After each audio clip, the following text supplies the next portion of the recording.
I'm Reisigo, and today I decided to talk about some JRPGs that caught my eye that should be coming out soon, or at least points in that direction. I know this isn't all the JRPGs coming out because there are a bunch of them, but these are some of the ones that I'm excited about. There are more that I'm interested in though, so let me know in the comments if you want me to do another one of these videos in the future. Before we get started, make sure to subscribe for more content like this, and like this video so other people can find out about some amazing games coming out. Now let's begin. First up on my list is the sequel to 2016's Earthlock II. There isn't much about this game yet, and it still seems a little bit away from releasing, but graphically looks very eye-catching. There are some small trailers about the game and some screenshots, but I'm most excited about the desert ship that we can make our base. I'm not sure what all comes with that, but it looks pretty interesting. The original one was turn-based, so I'm assuming we'll get more of that gameplay just built upon. So I'm excited for more information about this one to come out, and honestly I feel like it could be a sleeper hit.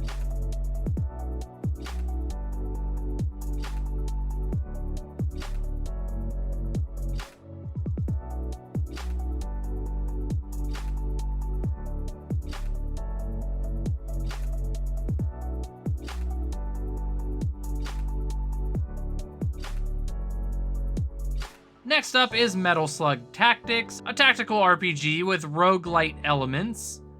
I'm not a huge fan of tactical RPGs, and I've never played any games in the Metal Slug franchise, but the first thing that stood out to me for this game was the art style.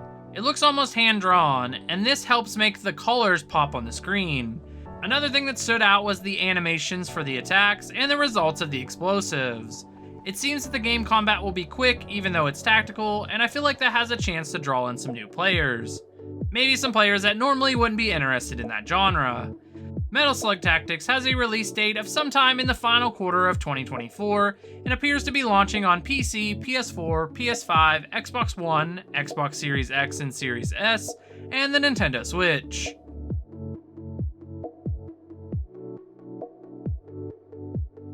One of the odd picks for this list, but something that really caught my eye, is a Zuma 11 Victory Road, a sports role-playing game developed by one of my favorite studios, Level 5. An interesting mix of traditional turn-based battling and a system that reminds me of Final Fantasy X's Blitzball. I'm excited about that because I really liked Blitzball, and if it's anything close to it, I know I'll like it. The story follows a brand new character and allows for them to bring back characters from the original games and the anime.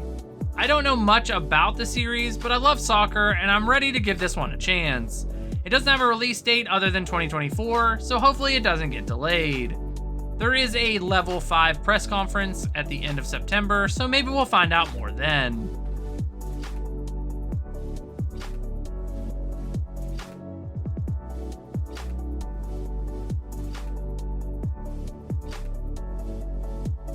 Next up is a game that might have the furthest date out for release, but is a Kickstarter project called Ref Fantasia, To the End of the Wilderness, a spiritual successor to the Wild Arms series. This looks to bring life back into the series through different means. Wild Bunch Productions looks to be big fans of the series, and have put a lot of heart into this one. We're going to follow the characters of Ingram Goodweather and his party as they look to strike it rich in a world that's on the brink of destruction. Ref Fantasia has a cross-order tactics battle system that combines the strategy from turn-based battle systems and what they call high-octane action. So I'm excited about how this turns out. I love the art design in this one, and this looks like a day one pickup for me. They also smashed their goals on Kickstarter, and I'm sad that I missed out on this one when they were attempting to raise money. Keep an eye out for this one to drop on the PS5, PC, Xbox Series X, and Series S, sometime in 2025.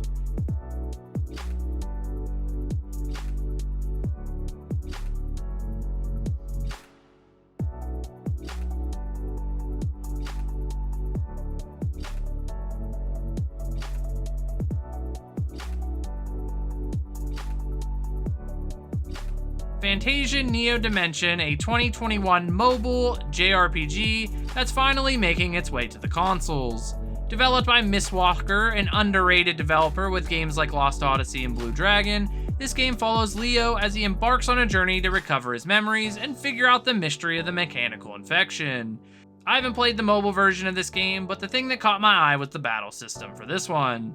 This one's turn-based, but we can arch our attacks to try and line up the most enemies we can. It's interesting, and I wonder what strategies can be developed using it. I don't have much more to say about this one, but I'm excited to get my hands on this one sometime at the end of 2024.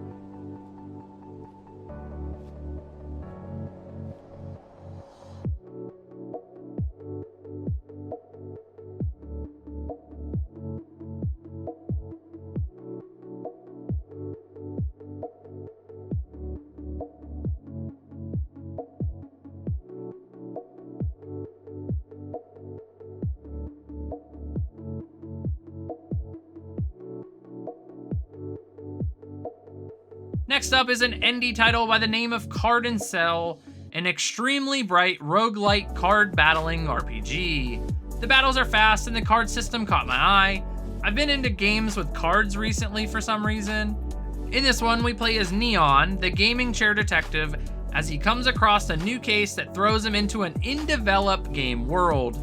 The art system is cute with the small chibi characters in battle, and this one feels like the most unique game on my list. With a massive amount of cards for us to use, I can't wait to get my hands on this one on October 24th, 2024. Looks like this one will be available on almost everything when it comes out, and there's also a demo out now for this one that I'll have to try out soon.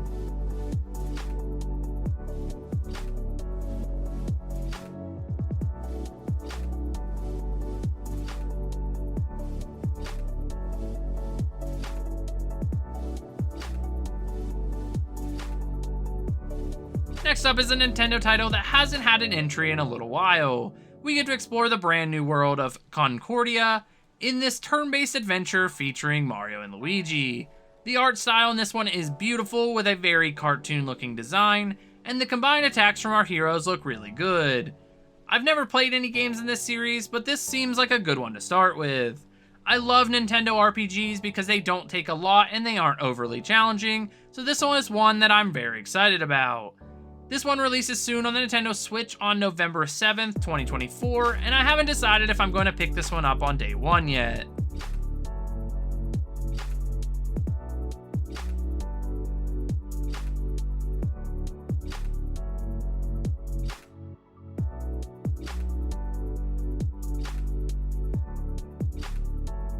For our next entry, we head back into the world of indie games with Bloomtown: A Different Story. A game that states that it's a narrative JRPG mixing turn-based combat, monster taming, and social RPG set in the pleasant 1960 Americana world. Man, that was a mouthful. I'm not sure what that all means, but this game looks amazing. With an art style similar to Chrono Trigger, the story seems interesting with monsters in a small village, and I think there will be a lot of very good narrative sections, so I'm extremely excited to play this one. There is a demo for this one out now, but if you want to wait to play this one, we can expect its release on September 24th, 2024 on PC and pretty much all other platforms.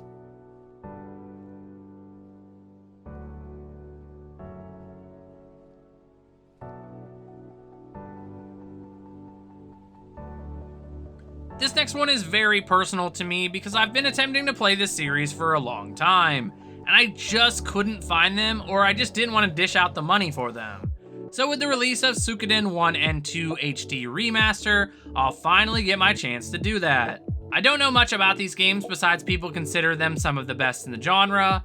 An interesting battle system that seems to use some form of rock, paper, scissors caught my eye, and the game looks great with the HD upscaling. So for me, this is more of a personal one.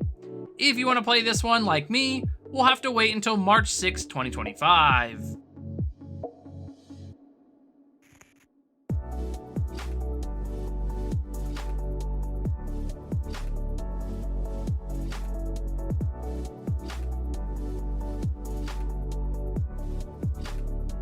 Next up is a series that I just recently got into, and that's Falcom's Ys. Ys X, or Ys 10 Nordics, seems to make some changes to the battle system, making the combat more engaging and difficult. I'm excited to see where this one takes us. We take control of Adol Christian as we go through another one of his stories. This time we get caught up in a conflict and find ourselves helping out a warrior named Karga Balta. I think the art looks good for this one as well, but I'm most excited to try out the revamped battle system.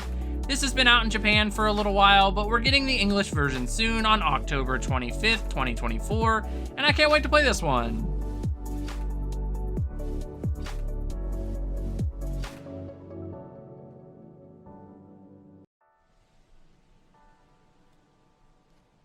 Next up is another HD 2D remake with Dragon Quest III. I've never gone through any of the games in this series, but this one looks incredible. With old style characters and a highly rendered and updated environments, there's just something about it that catches my eye. This is another turn-based game with a simple story of finishing our father's quest from many years before to save the world. The ability to recruit a bunch of party members and customize their vocations, appearances, and voices has me interested in what type of combinations of parties we can make during our playthrough of the game. I love the big open world map, and they even added a new vocation of Monster Wrangler in this version, and that looks pretty interesting too. This might be the game that gets me into the Dragon Quest series. I won't have to wait long to find out because this one comes out on November 14th, 2024 on PC, PlayStation, Xbox, and Nintendo Switch.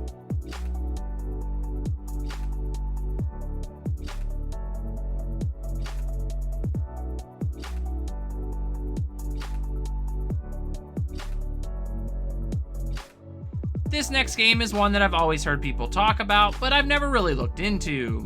But now since it's getting a remake, this one makes it to the top of my list of games I want to play. Romancing Saga 2 gets the remake treatment and looks amazing. Everything looks so clean and colorful that I can't wait to see what this looks like when I'm playing through it. I'm very intrigued by the story of this one, as the villains in this game used to be heroes that hate that they were forgotten. Now we have to take them down across successive generations. The battle system in this one looks like a lot of fun with turn-based combat that seems to be very quick. There is a large amount of characters that can join our team along the way, and the narrative changes based on the decisions that we make. I cannot wait for this one. If you're also excited about this, it comes out on October 24th, 2004 on PC, Nintendo Switch, PS4, and PS5.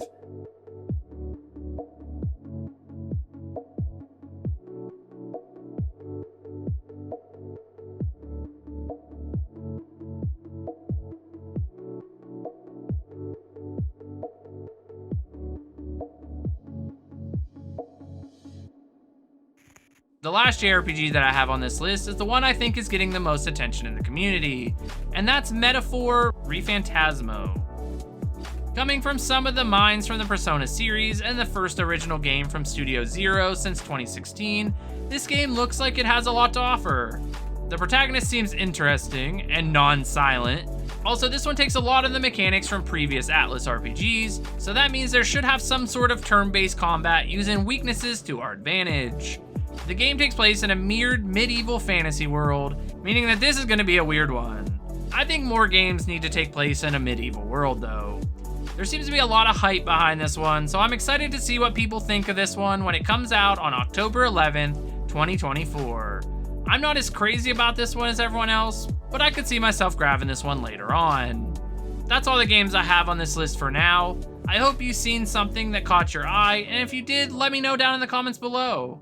If I missed anything that you're personally excited about, let me know too. If you're new to the channel and like content like this, consider subscribing to the channel. Also, let's crush the like button on this video, and as always, I will see you in the next one.